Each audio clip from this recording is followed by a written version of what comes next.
ये कहो कि सोने की खान पीतल के दाम बेचती। वापस दिला दो, मुंह मांगे पैसे दूंगा। पैसे कागज के फूल हैं दोस्त। जब पूरा खेत ही मिल सकता है तो अनाज से क्यों काम चलाएं? मुझे इस जमीन का 15% चाहिए। मंजूर, हमें सिर्फ ये जमीन दिला दो और देखो हमारे पास पूरी जिंदगी नहीं पड़ी हुई। कविता, कविता।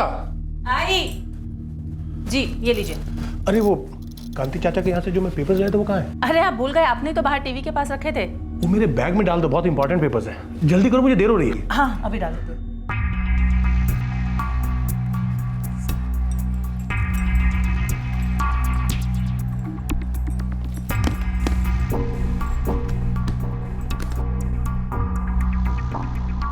दादू दादू दादू, आपने अभी तक अपना प्रॉमिस पूरा नहीं किया। बेटा, आई एम वेरी सॉरी, गलती हो गई मुझसे। लेकिन आज हम अपना प्रॉमिस पक्का पूरा करेंगे और अपनी जिया बिटिया के लिए वीडियो गेम लेकर आऊंगा। अब मैं जाऊं? नहीं दादू।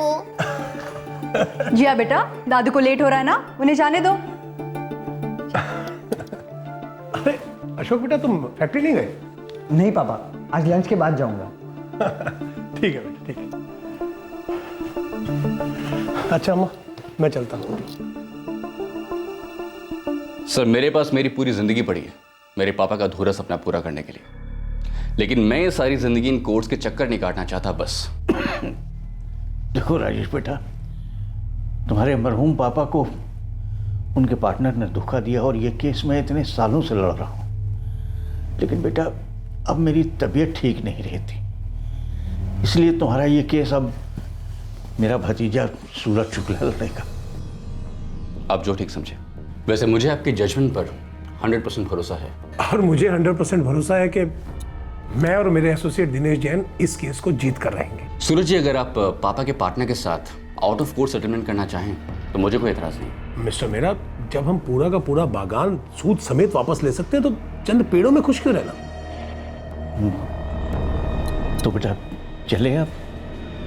हाँ जी हाँ।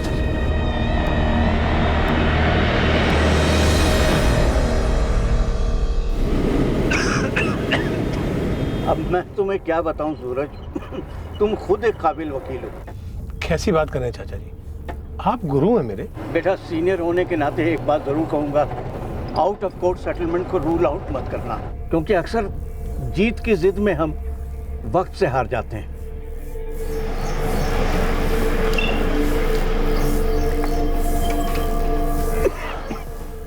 चाचा जी आप घर चले जाइए, दिनेश तुम गाड़ी चला लेना। कोर्ट की हियरिंग के लिए मैं अकेला ही जा रहा हूँ। अरे नहीं बेटा, मैं चलता हूँ ना साथ में। चाचा जी अब आप जिद कर रहे हैं ना, ये केस मुझे ही संभालना है ना। ठीक है दिनेश इधर आओ। दिनेश तुम 3 बजे तक ऑफिस पहुंच जाना और खाना वाना खाकर वो अहमद के केस के पेपर्स तैयार कर लेना, कल सुनवाई है उसकी। Okay sir.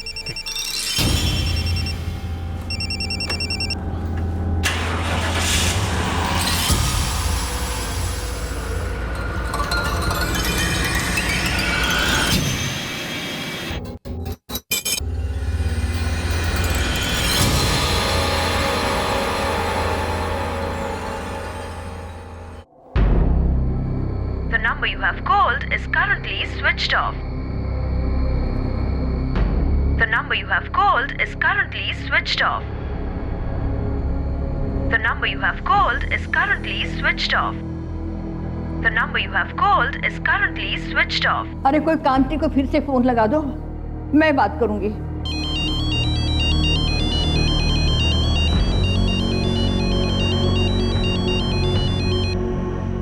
हेलो। हेलो कांति, मैं बोल रही हूँ, तुम्हारी शकुंतला भाभी। हाँ भाभी। सूरज की कोई खबर आई क्या? अरे भाभी, मैंने दिनेश और अशोक को कह दिया है कि टेंशन ना लो, केस की छानबीन के सिलसिले में कहीं गया होगा, आ जाएगा। 10 बजने को है, आज तक कभी ऐसा हुआ नहीं। सुनो, जो तुमने नया केस सूरज को दिया है वो कोई गड़बड़ वाला केस तो नहीं है ना? कोई गड़बड़ वाली बात नहीं है, आप डरिए मत, वो आ जाएगा। हाँ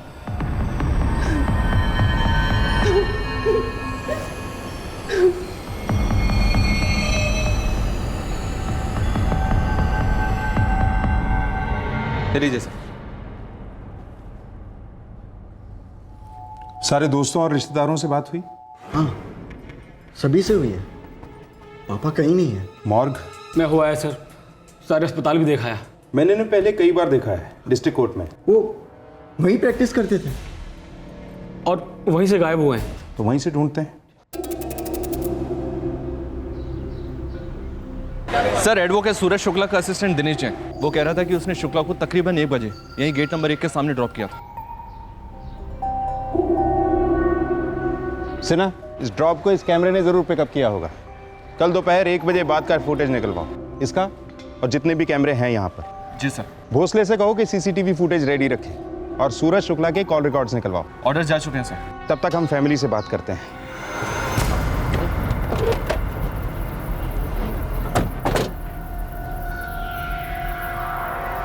प्रैक्टिस डिस्ट्रिक्ट कोर्ट में करते हैं। लगता है सुप्रीम कोर्ट के वकील का घर है। खानदानी पैसा भी तो हो सकता है सर। या फिर जबरदस्त तकदीर हो सकती है। हो सकता है कोई लॉटरी लगी हो। देखिए सर, मेरे पापा छोटे मोटे केसेस ही लेते थे, ज़्यादातर चीटिंग मीटिंग के केसेस। छोटे मोटे केसेस ही लड़ते थे बस। हाँ, वो कोई टेंशन वाला केस लेते ही नहीं थे। कोई और टेंशन थी? कोई घरेलू मामला? नहीं बेटा, मेरा बेटा बहुत ठंडे दिमाग का सुलझा हुआ इंसान है। उसे न किसी को टेंशन देना अच्छा लगता है और ना ही लेना। वैसे मामला है टेंशन वाला शकुंतला जी। एडवोकेट साहब कहीं फंस गए होते तो एक कॉल जरूर करते। कविता जी, उनको कोई पर्सनल टेंशन था? जी नहीं, ऐसा कुछ भी नहीं था। कोई अफेयर? कभी नहीं। किसी से कोई दुश्मनी? कोई पुरानी दुश्मनी, फैमिली वाली?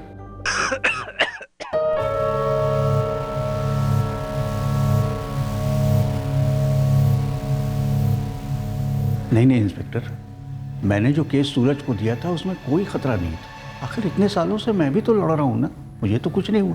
आपके सामने खड़ा हूँ और सूरज को अभी उस पर काम करते हुए तो सिर्फ 1 ही दिन हुआ था। मुझे इस क्लाइंट का नाम और नंबर चाहिए। जी दिनेश। ये रहा उनका कार्ड, मोबाइल, एड्रेस, लैंडलाइन, सब कुछ है इसमें।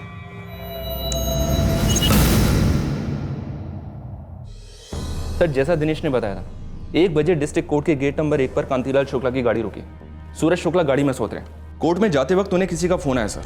उनके कॉल रिकॉर्ड्स आने के बाद पता चलेगा कि ये कॉल किसका था। पूरे 1 घंटा वो कोर्ट के अंदर थे। उसके बाद कोर्ट से बाहर निकले और ये देखिए सर, कोर्ट के बाद सूरज शुक्ला घर जाने के बजाय कोर्ट के सामने केसर बार में गए और 10 मिनट बाद बाहर आए फोन पर बात करते हुए। फिर ये 2 लोग सूरज से मिलने आए और तीनों बार के अंदर चले गए। लगभग 7 बजे, पूरे 5 घंटे बाद ये तीनों बार से बाहर निकले सर। टैक्सी को ट्रेस करो और ड्राइवर को लेकर आओ। इन दोनों के क्लोजअप्स ले लो और सारे पुलिस स्टेशन में भिजवा दो। ये दोनों सूरज शुक्ला के पहचान के लोग थे। सर, क्या इन दोनों ने सूरज शुक्ला का किडनैप किया या वो अपनी मर्जी से इनके साथ गए होंगे?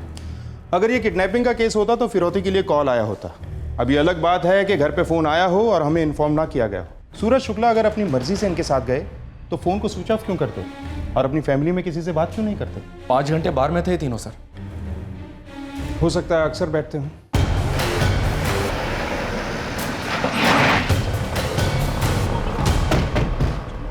नहीं सर, उस दिन से पहले इन तीनों को मैंने कभी नहीं देखा। ये वाला तो आता होगा। नहीं सर, अपने रेगुलर कस्टमर को मैं अच्छी तरह पहचानता हूँ। उस दिन से पहले नहीं देखा मैंने इनको। सीसीटीवी है? नहीं, सीसीटीवी तो नहीं है। 5 घंटे तक यहाँ बैठे जी। काफी पी होगी। हाँ साहब, तीनों ने बहुत पी थी और वो हंस हंस के और मजे लेके बातें कर रहे थे। एक बात थी साहब, मतलब मैं अजीब तो नहीं कहूँगा लेकिन मुझे खटकी जरूर थी। क्या साहब? उन्होंने स्नैक्स वैक्स नहीं मंगाया था, बल्कि होता यह है कि 4-5 घंटे बैठ के मजबूत पीने वाला खाने के लिए बहुत सारे आइटम मांगता है, लेकिन इन तीनों ने ऐसा कुछ नहीं किया, बस पीते रहे। खाने का प्लान कहीं और का था, इसीलिए सिर्फ पीना हुआ और उस टैक्सी में बैठकर शायद किसी खाने वाली जगह पर गए होंगे। वैसे भी रात के खाने का वक्त हो रहा था। सर, टैक्सी और टैक्सी वाला दोनों ट्रेस हुए हैं। भोसले उन्हें थाने लेकर आ रहे हैं। आउट ऑफ सिटी है, थोड़ा टाइम लगेगा। सिन्हा, लगता है इन तीनों में गहरी दोस्ती थी। वैसे भी शुक्ला ने उनके साथ काफी पी भी। सर, ये दिनेश शुक्ला का असिस्टेंट, वो इन लोगों के बारे में जरूर जानता होगा। हो सकता है साथ मिला हुआ हो सकता है ये किडनैपिंग दोस्तों के बीच ही प्लान हुई हो। क्या वाहियात बात कर रहे हैं सर आप? मैं और सूरज जी की किडनैपिंग? ख्याल इतना भी वाहियात नहीं है दिनेश। पिछले 13 साल से तुम शुक्ला को असिस्ट कर रहे हो। मेरे बड़े भाई हैं वो, पिता समान। अमीर बाप का गरीब लड़का छोटे मोटे चीटिंग के केस सॉल्व करके तुम्हारे पिता समान बॉस ने काफ़ी कुछ बना लिया है, और जहाँ तक हमारी जानकारी है तुम अब तक किराए के एक कमरे में रहते हो, कमा रहे हो। ऐसी भक्ति बॉस के प्रति? सर मुझ पे शक करके आप खामा अपना वक्त ज़ाया कर रहे हैं। मैं सूरज जी की इज्जत करता हूँ, इसलिए उनके साथ जुड़ा हुआ हूँ, और उनके हर केस में मुझे कुछ ना कुछ नया सीखने को मिलता है। और जितना मैं उनको जानता हूँ ना, उतना शायद कोई नहीं जानता। फिर तो तुम इन दोनों को भी जानते होगे। काफ़ी गहरी दोस्ती थी तुम्हारे शुक्ला जी की इनसे। मैंने इन्हें कभी नहीं देखा। तुम्हारे शुक्ला जी को पीने की लत थी? बिल्कुल नहीं। हाँ, कभी कभार एक आध ड्रिंक लेते देखा मैंने उनको। और तुम्हें लगता है कि तुमसे बेहतर उन्हें और कोई नहीं जानता? सर, वो टैक्सी ड्राइवर आ गया। आप थोड़ी देर बाहर बैठिए और आराम से सोचिए कि कहीं आप हमें कुछ बताने में भूल तो नहीं रहे।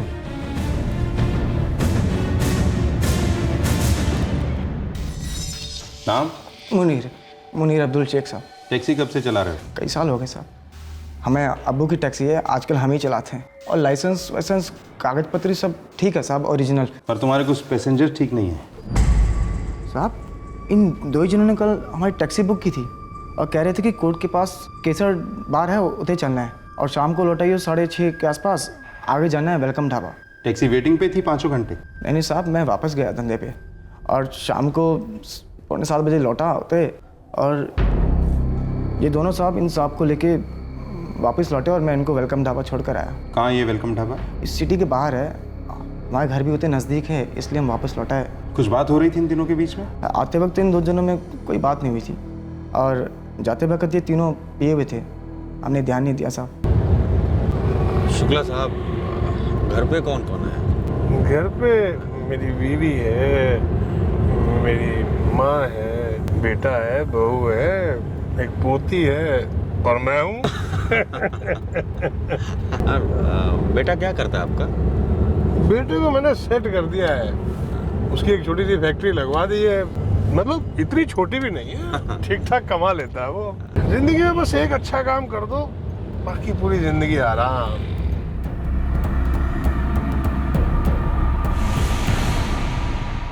और उसके बाद ये तीनों वेलकम ढाबा पे उतरे, और उससे पहले कोई बात नहीं हुई इनके बीच। एक दूसरे को नाम से बुलाया कभी?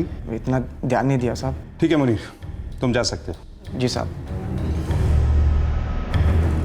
वेलकम ढाबा का नाम सुना है? यहाँ तो सूरज जी कई बार गए हैं। किसके साथ? क्यों? अपने दो दोस्तों अजय और योगेश के साथ। पिछले 1 महीने में करीब 3-4 बार गए थे। कहीं ये दोनों अजय और योगेश तो नहीं?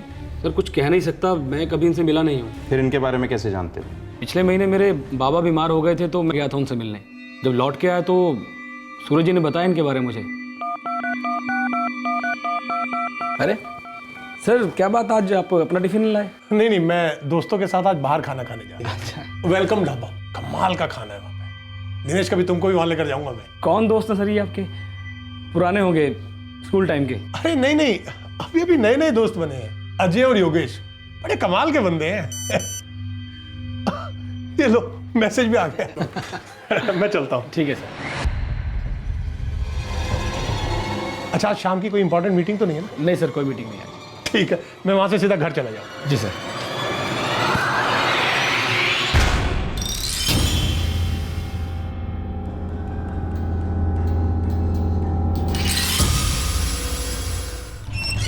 सर, सूरज शुक्ला के कॉल रिकॉर्ड्स आ गए। 1:02 पर सूरज को कॉल आया था अजय जायसवाल का, और 2:10 पर योगेश गुप्ता का। ये वही लोग होंगे, अजय और योगेश, सूरज जी के नए दोस्त। सच बताऊं तो मुझे शौक लग रहा है जानकर कि सूरज जी उनके हाथ बार में इतना पी रहे थे। अभी तो केस शुरू भी नहीं हुआ है दिनेश, एक से एक शौक आने बाकी हैं। फिलहाल तुम जा सकते हो, लेकिन शहर नहीं छोड़ सकते। जी सर। समझ में नहीं आ रहा सर, 1 महीने की इतनी गहरी दोस्ती, सालों से असिस्टेंट रहे दिनेश को पता ही नहीं है। फोटोग्राफ्स फैमिली को दिखाओ, नाम भी बताओ, चाचा कांतिलाल शुक्ला को भी। फिर हम सीधा वेलकम ढाबा जाएंगे। इस नई दोस्ती में मुझे किसी पुरानी दुश्मनी की बू आ रही है सिन्हा।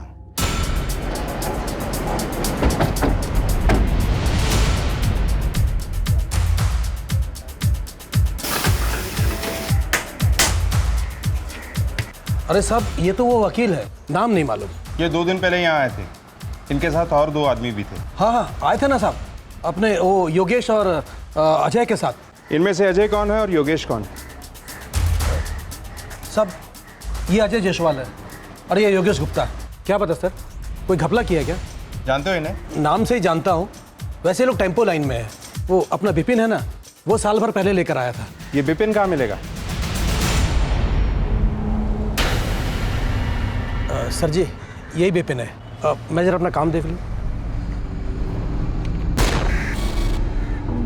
तो विपिन ये कौन है? मैं नहीं जानता साहब। इन दोनों को भी नहीं जानते? साहब ये तो अजय और योगेश हैं, टेम्पो लाइन में काम करते हैं साहब। क्या काम करते हैं? ड्राइवर हैं साहब। कहाँ रहते हैं? मुफलागढ़ बस्ती में साहब।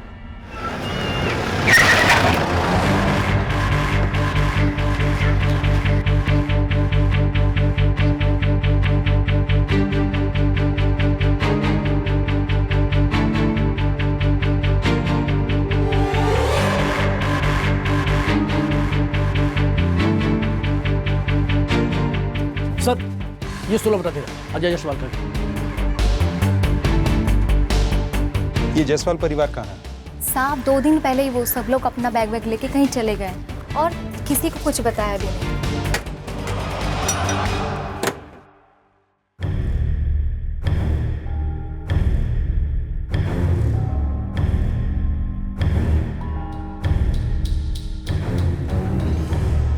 सर कुछ खास तो नहीं मिला है?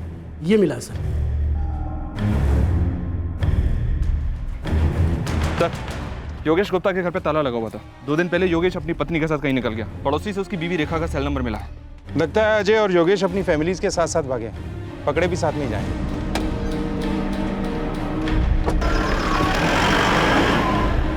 अमित जायसवाल, योगेश गुप्ता और योगेश की पत्नी रेखा, तीनों के कॉल रिकॉर्ड से करवाओ और तीनों के इंस्ट्रूमेंट को ट्रैकिंग पे डलवा दो सिरा। Yes sir. सर एक बात है, योगेश और अजय दोनों टेम्पो चलाते हैं, दोनों ड्राइवर हैं। सूरज शुक्ला इनके साथ दोस्ती क्यों करेगा? इनके साथ बैठकर शराब क्यों पिएगा? हो सकता है सूरज को पता ही ना हो कि वो ड्राइवर है, या फिर हो सकता है उसे पता हो और तीनों मिलकर कुछ प्लान कर रहे हैं। एक काम करो, दोनों के क्लियर फोटोग्राफ्स सूरज के फोटोग्राफ के साथ आसपास के सभी पुलिस स्टेशन में भिजवा दो। Yes sir. सुना, मुझे किसी बुरी खबर की बू आ रही है।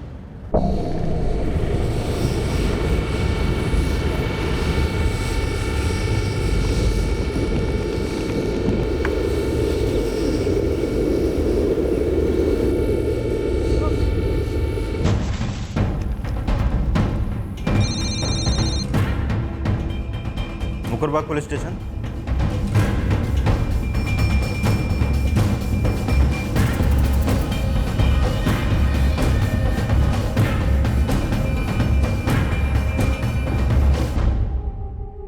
भोपाल से 200 किलोमीटर दूर मिली ये लाश किसकी थी? एडवोकेट सूरज शुक्ला की, अजय जायसवाल की, योगेश गुप्ता की, या फिर किसी और की? अगर ये केस किडनैपिंग का था तो फिर इसमें मर्डर कहां से आ गया? या ये दरअसल ना किडनैपिंग का केस था ना मर्डर का केस था, बल्कि 2 दिन पुरानी लाश के पीछे सालों पुराना राज था? एडवोकेट सूरज शुक्ला के साथ आखिर क्या और क्यों हुआ? आपसे फिर मुलाकात होगी, तब तक अपना ख्याल रखें, सुरक्षित रहें और याद रखें, सही वक्त सही कदम, सतर्क रहें। जय हिंद।